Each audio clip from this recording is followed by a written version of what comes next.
Oh, if you're in the habit of ruminating about arguments that you lost with antinatalists 10 years ago.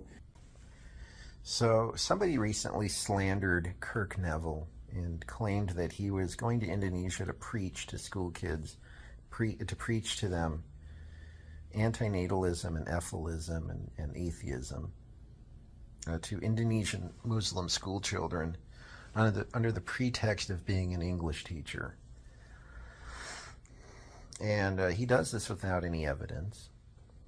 I personally found the incarceration of Kirk to be suspicious because he was traveling with others, and if he was taking drugs into the country, then I think a fair assumption to make would be that his fellow travelers did the same. They did all the same things he did, and yet he gets singled out.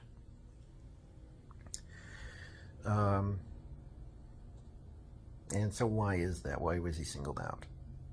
Well, the individual who slandered him recently would probably, if he was smart enough, go on to make the argument that, oh, well, of course he was singled out because of his propagandizing. He was going to Indonesia and he was propagandizing to school kids. So, of course, he was singled out. But that would just be wild speculation and conjecture, wouldn't it? Because you don't know that he wasn't there just to be an English teacher. Now, it might be the case that he did not actually take drugs into the country and they were planted on him. We've heard stories of this occurring before. A traveler will enter Indonesia and they'll have drugs planted on them. Allegedly, we don't actually know for sure, but this might be done for political reasons. It might be done as a pretext for arresting people for political reasons. And this individual who slandered Kirk also claims that he aggressively advocated for his release by sending all kinds of stuff to the embassy. Well, okay.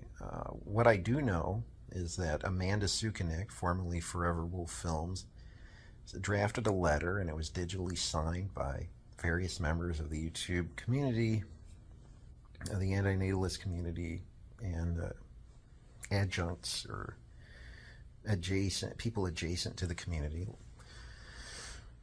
And so if that constitutes aggressively advocating for someone's release, okay. But this person also claims that he wrote letters, so he uses the plural term letters. So maybe he went above and beyond just drafting one letter and signing his name to a letter somebody else wrote. And that's a very self-serving statement to make, because it makes you sound like a hero. But you failed, or did you? See, that's the thing. This individual who slandered Kirk also seems to have left out some little detail, little tidbit, which you might know, but probably don't, or maybe you don't know. Kirk Neville was probably suicided, but he was not suicided in a Jakarta prison, because Kirk was released from a Jakarta prison, and he was subsequently placed in a quote-unquote drug rehab facility in Indonesia. Now you might say, well, same difference. Why are you arguing semantics all of a sudden? Well, this might be relevant. For one thing, when he was in the prison, he did not have access to YouTube, so he couldn't make videos. But when he was released and put in a quote-unquote rehab clinic, he was allowed access to the internet. And then he was suicided. And if we're going to make wild speculation and conjecture that the reason that this occurs is because he was preaching antinatalism and atheism to Muslim school children, then wouldn't an equally reasonable speculation to make be that he was singled out because of other reasons? Like maybe somebody sent things to people in high places, like, I don't know, YouTube videos. And maybe this person did something like that before, when they lost an argument, after they lost an argument. Now, I don't have any credible evidence of this. It's all wild speculation and conjecture. But, you know, if we're going to play this game where we're allowed to just speculate and conjecture and use those things to slander people, well, I don't know. Maybe everybody should just start speculating and conjecturing, you know? And isn't it interesting that this individual claims he sent letters and somehow forgets that he was suicided in a rehab clinic, which that was the reason that was possible. He went to a rehab clinic because of the actions of people on the internet putting political pressure to the Indonesian government to release him. And maybe we need to know what those letters contained, or maybe we need to know, did you just send letters, or did you send YouTube videos as well? You know, maybe you've done similar things. And, if you're in the habit of ruminating about arguments that you lost with antinatalists 10 years ago, experiments, I wanted to elaborate on the teleporter paradox, so-called. I guess it's based on the Star Trek teleportation transporter thing. I never really watched Star Trek, but I did watch The Fly, the Jeff Goldblum version, and I watched that when I was 7 years old, and without ever hearing about the so-called teleporter thought experiment, I had actually thought through these things in detail. And one of the things I realized was that if this teleporter vaporizes your body and then reconstructs it in a different location, does that mean that you die? That you died, and then a copy of yourself, your body, with all your memories and everything intact, but it's a copy of your body?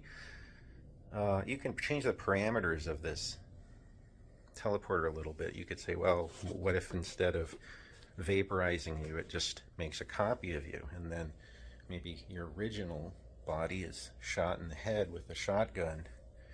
Does that mean you teleported to this other location, or does it mean you died? And I think that from your perspective, subjectively, you will. I think it's obvious. You will die when you go through this teleporter.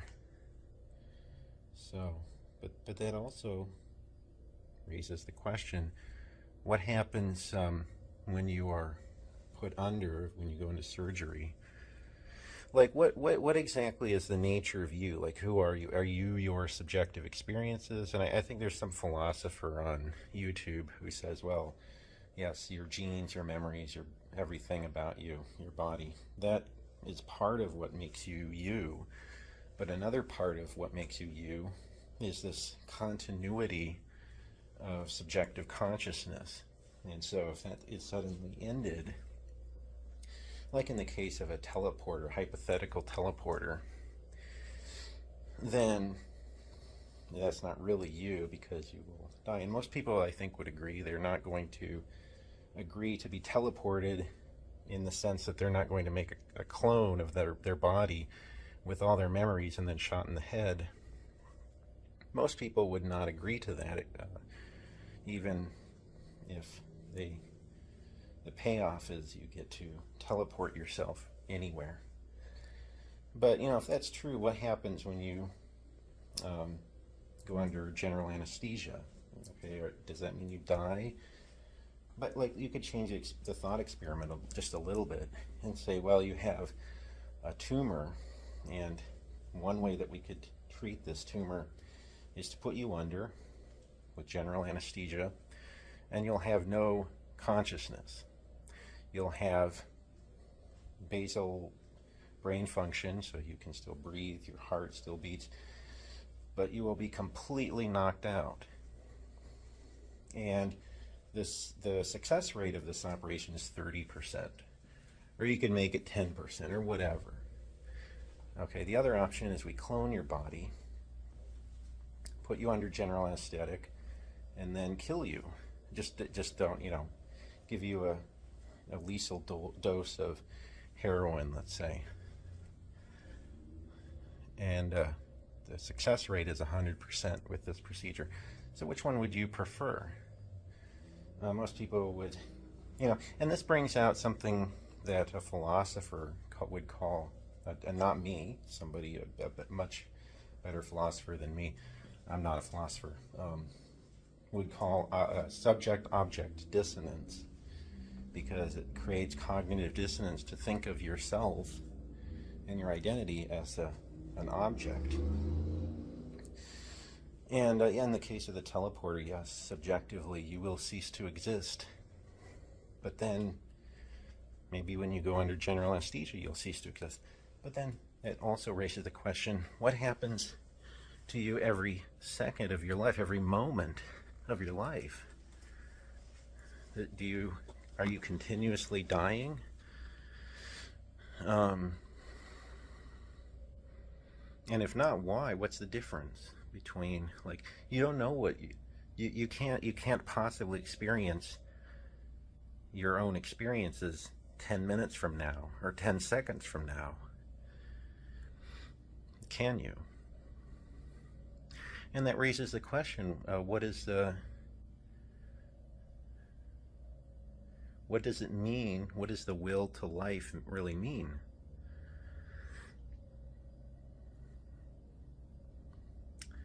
And I thought about all these things a long time ago. And the person who's leaving these comments is being a snarky piece of shit. So I was a snarky piece of shit back. But I just wanted to elaborate on the answer I gave. So. If you're in the habit of ruminating about arguments that you lost with antinatalists 10 years ago. All right, so if you don't like the way that I interact with you on YouTube, then you have only yourself to blame. And that goes for several people. It goes to many people, actually, but it goes to several people in particular. Most people would be Quintka, the Logic Only Zone,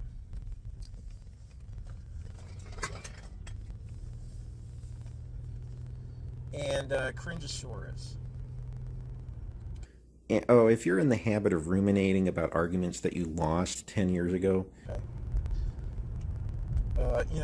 There's an expression that says people in glass houses should not cast stones. And that comes from the Bible, which some of you are great Bible scholars, so you probably know that. There's another expression from the Bible that says, turn the other cheek. And it basically says when people shit on you and treat you like shit, or throw stones at you, literally, you should not throw stones back. Or if you slap somebody, or if somebody slaps you, you should not slap them back. You should instead turn the other cheek. And you can expand that to mean, to be, you can expand that metaphor to, if somebody kills your children, murders them in cold blood, you should offer up your other children and say, well, why don't you kill them too? And I don't subscribe to everything in the Bible because I'm not a Christian. So if you treat me like shit on the internet, I will treat you like shit right back. So keep that in mind. That's maybe if you don't like me or you don't like the way I talk to you, you should consider the fact that I'm reflecting back to you the way that you treat me, and you should think about that. Oh, and this also goes for mindless marbles. This fucking snake in the grass who were just out of the fucking blue. Starts making all these fake accounts and saying all these shitty things, or just snarky snarkisms, for apparently no reason. I'm not really sure what your deal is. I only know you because you used to follow Gary and debate him about his crazy toy written in shit.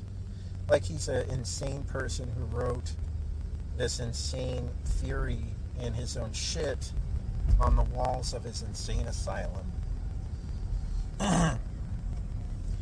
And I made some comments on Deaf Science's channel, and then I started doing response videos, and Mindless Marbles followed me over there. He says that he is a PhD, or he doesn't say he's not a PhD student. He says he's an undergraduate student who writes research papers in, I think it was algebraic topology. And I'm just some loser who teaches adults, who instructs adults in middle school math. And so therefore he's never going to talk to me again, except he's going to leave all these snarky, stupid comments on my channel. Yeah, I'm not really sure what your game is. Maybe you think you're doing some kind of vigilante work, like you're going after, trolling the trolls, or whatever the fuck it is you think you're doing. Well, I don't go after people who don't do anything to me first. That's a rule of mine, and you might learn that, and you might understand it, and you might come to understand what it means. I'm not a PhD student. I have a master's degree. I'm not a PhD. I have published research, but I don't have an active research program. And yes, a lot of the classes I teach are middle school math aimed at adults. It's called remedial math. Ever heard of it? So yeah, if you think that makes me stupid or beneath you or whatever, a peasant, then you can fuck off and you can shove your own head up your asshole. How about that? I don't want to join your Discord group. I actually am not a fan of Discord for various reasons. I used to have a Discord account. I actually, I will say this. I like having Discord groups where I can show movies to some of my friends who live in California. That's fun. But yeah, I'm not really into the whole Discord scene. And yeah, sorry if that offends you. I don't want to join your Discord group. Sorry. Not everybody wants to do the stuff you want to do. Too fucking bad. Grow up. Get over it. Here's a bridge. Get over it. So that's it. Oh, and also I want to mention I am going to be taking a road trip this holiday. If you want to meet up, okay, a lot of people out there in the ether who hide in the shadows like to say stuff like, why don't you talk to me like, they make all these threats, veiled threats. They're not explicit threats, they're veiled. They're very veiled. And they say stuff like, oh, if I ever meet you in person, I'll break a bottle over your... Listen, if you want to meet me, you name the time and the fucking place, Buster, and we can have a cordial, very public, because it's going to be in a very public location, meeting. And maybe we could arrange that. So, if you want to make it happen, then hit me up. Oh, if you're in the habit of ruminating about arguments that you lost 10 years ago, tonight I will have accomplished everything I set out to do on this road trip. I did have a good time. I visited relatives and bought some Christmas presents, including a car. So all these people online who say stuff like, you're just miserable, blah, blah, blah, or you're miserly because you don't donate money. How many cars did you buy for Christmas for family? Like ever? Probably this many. Oh, if you're in the habit of ruminating about arguments that you lost 10 years ago. And some other schmuck on there who I didn't know before. I had never met him until now. Is like, trying to sound smart because he went to the air. He graduated from the air. We went to the Air Force, so he thinks I guess he's some kind of engineer. So he thinks he's smart, but but what he said was, "Oh yeah, I can really see. Oh yeah, I can really see how that's the circular design is going to make airflow, and I can really understand how the circular airflow is going to produce lift because of the way the air, like the way. Oh, I mean, because it has a lot of surface area. Is what I'm trying to say. There's surface area, so that's going to produce lift." And oh, if you're in the habit of ruminating about arguments that you lost 10 years ago. But he was a total moron, and but I didn't say this, of course. That was when I kind of just tuned out. Oh, if you're in the habit of ruminating about arguments that you lost 10 years ago. So I didn't really have a good New Year's Eve, and then I just fell asleep. But Christmas was good, so I had a good Christmas. I hope you had a good Christmas, and I hope that you had a good time not buying Christmas gifts because you're not miserly, you're just poor and you need to buy weed all the time and you need money for that. You're not miserly, you're not miserable. Yeah. Oh, if you're in the habit of ruminating about arguments that you lost 10 years ago. And online communities always follow basically the same trajectory. Oftentimes it's a community of people who are interested in some topic, and they get together and start talking about that. And when I say IP2, I'm including the offshoots of the Panelverse offshoot, where people get online and try to pwn each other, whatever they do. But anyway, these communities follow this life cycle. They will start out with good intentions, and then a bunch of assholes will join, and they'll start assholing the community up, and then the reasonable people will end up leaving because they're sick and tired of the fact that the community has degenerated into this petty pwning competition. By the way, I used the word pwning before, and somebody said, "Who uses the word pwning anymore? It's so 2013.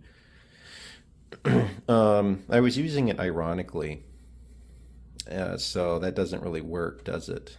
Yeah, it's like Solari and Mozart. Like, yeah, that doesn't really work, does it? Hey, did you try? How about a little fuck you? Yes, pwning. It's an ironic term now. Fucking retard. Oh, if you're in the habit of ruminating about arguments that you lost 10 years ago. But they'll follow this path, and then they will degenerate into really one of two things, and they're really closely related in principle. It will either degenerate into a virtue signaling contest where everybody has to be more virtuous than thou, and you see that especially on the left. But the other form that this can take is it will turn into a pwnage competition where everybody tries to pwn each other the hardest and just shit on people endlessly. And then it just dies out after that because there's nothing else to talk about. And these communities will just talk about the same fucking topics over and over and over again. And we saw that with the Ephesus community. Everybody's just talking about Inmendum over and over again. He's made, 10,000 fucking videos. All about the same topic and saying just the same fucking thing over and over again. Oh, if you're in the habit of ruminating about arguments that you lost 10 years ago. You'd think that if you had an argument to defeat him, you would just make that video, and then maybe you would make some response videos, or maybe 10 response videos, just to reiterate what you already said. But that's not what people do. They just go on and on. They pick on, things like he lives in a cellar. which is true. And so it's okay to add that at the end. Like, if you pwn someone right, you can make the argument and then you pwn them afterwards. That's fine. But, just saying, I pwned you, therefore your argument is invalid. Yeah, that's not really a good argument, is it? It's kind of a fallacy. It's kind of how you say ad hominem. So, in the past we saw these asshole types go in and make 100 videos about how antinatalism is wrong, and they'll title it stupid shit like the non-argument for antinatalism part, 57 or whatever. Oh, if you're in the habit of ruminating about arguments that you lost 10 years ago, part 189. The non-argument for antinatalism part 2563. And that's a sign of weakness, and it's a sign that you lost the argument. But that aside, people will just talk about the same topics over and over and over again without any sense of irony or self-awareness.